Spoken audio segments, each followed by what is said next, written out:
Hello everyone ဒီမှာတော့8 space ဝါစင်က8မျိုးကြောင့်တင်ပြပေးမှာဖြစ်ပါတယ်သိချင်ရင်ဆက်ကြည့်နံပါတ်1နောင်ဆိုတာမြန်မာလိုနန်မောင်မောင်ခွေးကြောင်နေအမိဟုသမျှခေါ်တယ်တက်ရှိတတ်မဲ့တွဲရှိတွဲမဲ့ရဲ့အမိဟုသမျှကိုနန်လို့ခေါ်တယ်နံပါတ်2 pronoun ကနန်စာနန်ကိုစားသုံးတဲ့ပုဂ္ဂိုလ်နန်စာလို့ခေါ်တယ် so သူမင်းနင်းခမရအဲ့လိုမျိုးမောင်ကိုစားသုံးတယ်ကွာနင်းငါအဲ့လိုမျိုးစားသုံးတဲ့ပုဂ္ဂိုလ်နန်စားလို့ခေါ်တယ်နံပါတ် adjective ဆိုတာ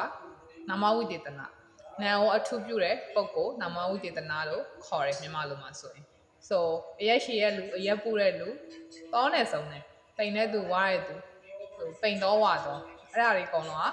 adjective ဘလို့လူလဲရက်ရှိရဲ့သူစကားများတဲ့သူအဲ့လိုမျိုးပြောချင်တာ verb ကရိယာပြုလုပ်တာမှန်သမျှကိုကရိယာလို့ခေါ်တယ်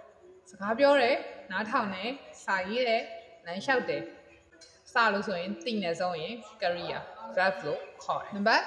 5 adverb ကရိယာဝိသေသန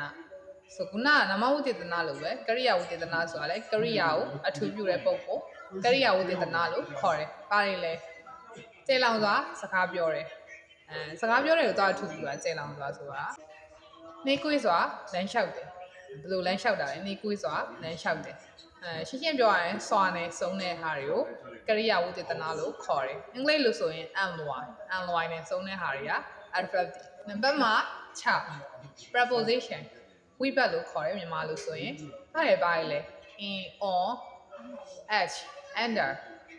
အပေါ်မှာအောက်မှာနေရာကိုပြတာကွာအဲ့ဒါတွေအကုန်လုံးက preposition နံပါတ်conjunction ဆိုတာစကားဆက်မြန်မာလိုတရားမှာဆိုရင်တမနာ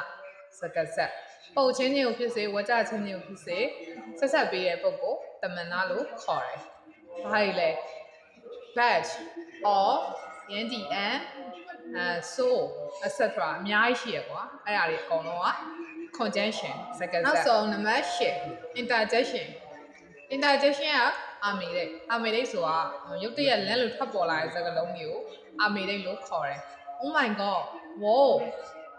အဲ့လိုမျိုးစကားလုံးတွေကအာမေဒိတ် so သဘောပေါက်သွားမယ် thank you follow for me bye